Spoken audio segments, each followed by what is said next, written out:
కాల్తీ వెచ్చిరొక్క ఉంది. అప్పుడు సందేహిస్తున్నావా?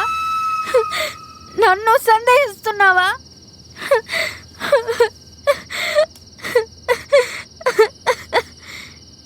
నిన్ను పోయి నిన్ను సందేహిస్తానా?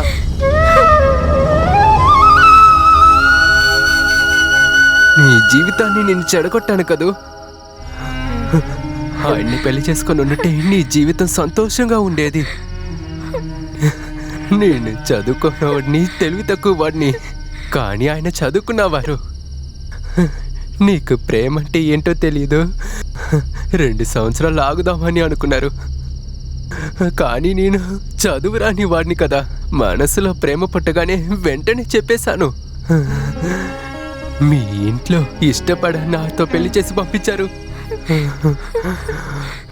నీ చుట్టూ తిరిగి నీ పరువు తీసినంత వల్లనే కదా నాకు పెళ్లి చేశారు.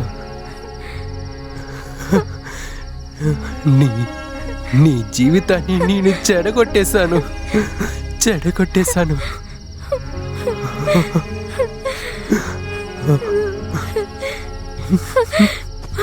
భయపడ్డాను. ఎక్కడ నువ్వు నన్ను సందేహిస్తావని భయపడిపోయాను.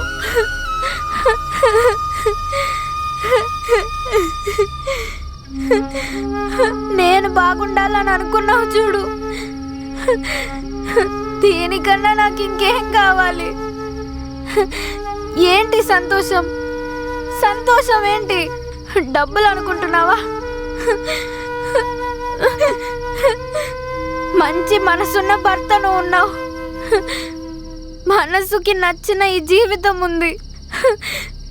నువ్వే నా సంతోషం, నువ్వే నా లోకం, నువ్వే నాకంతా.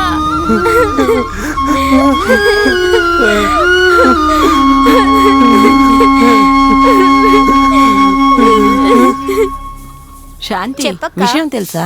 ఆ జాన్ అబ్బాయి ఉన్నాడు కదా, వాడికి ఆ స్కూల్లో చదువుతున్నప్పటి నుంచి తెలుసట అమ్మాయి. అవును, అందుకనే నా మంచి బీరువా అన్ని పంపించారు. కరెక్ట్ గా చెప్పావు.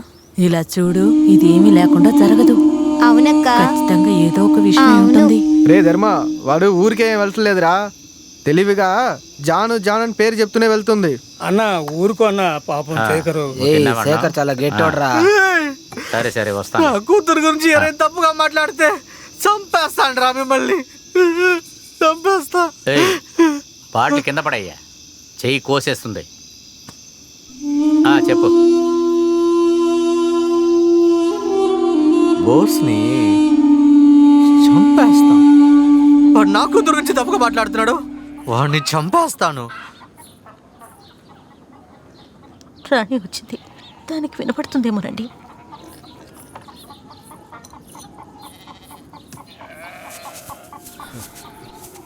ఆగండి, ఎక్కడికి వెళ్తున్నారు? ఆఫీస్కి. వెళ్ళొద్దు. హే, నా మనసులో ఏమీ లేదు. నేను అలా ఏం అనుకోలేదు రాణి. నీ మనసులో ఏం లేదు, నా మనసులోనూ ఏం లేదు, కానీ వెళ్ళొద్దు. రాణి, మనల్ని నమ్ముకునే కదా ఆయన వ్యాపారం స్టార్ట్ చేశారు. యజమానికి మీరొక్కరే కార్మికుడు కాదు.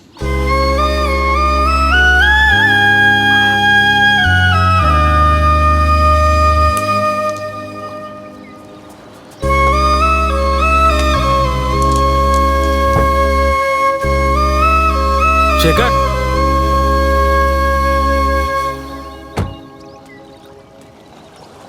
శేఖర్, శేఖర్ సార్ నిన్ను పిలుస్తున్నారు.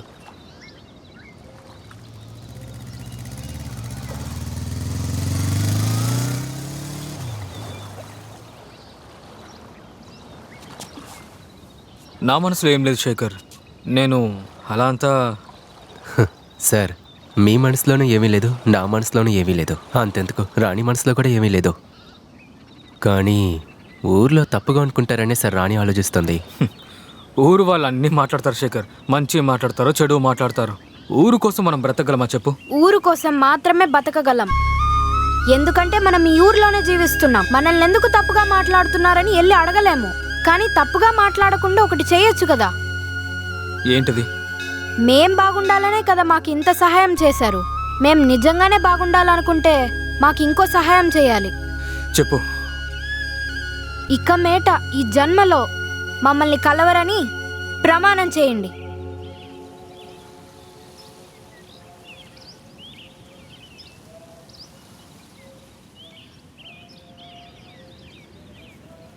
వట్టు.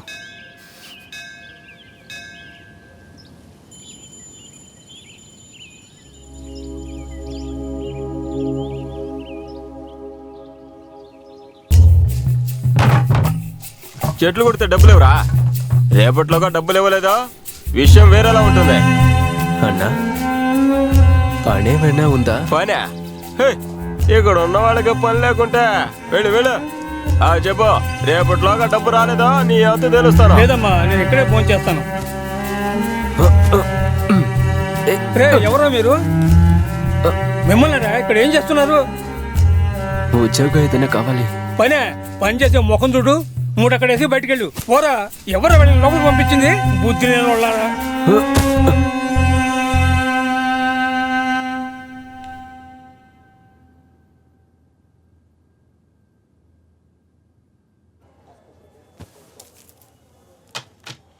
మామూలు ప్రసవానికి అవకాశం లేదు, బిడ్డ అడ్డం తిరిగింది. సో ఆపరేషన్ చేయాల్సి ఉంటుంది.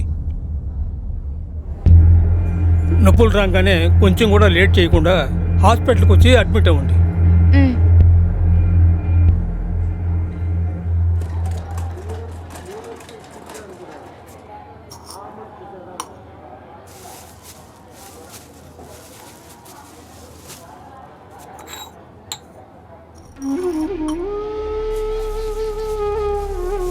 కుటుంబంతో కూడా హోటల్కి ఫోన్ చేయడానికి వచ్చారు.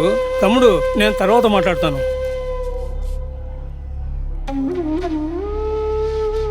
రండి, వేరే హోటల్కి పోతాం. సార్ ఏమైంది సార్? తినేసి వెళ్ళండి సార్. రౌడీని తీసుకొచ్చి పనిలో పెట్టారు. కుటుంబంతో కూడా వచ్చి ఎట్లా ఇక్కడ ఫోన్ చేస్తారు?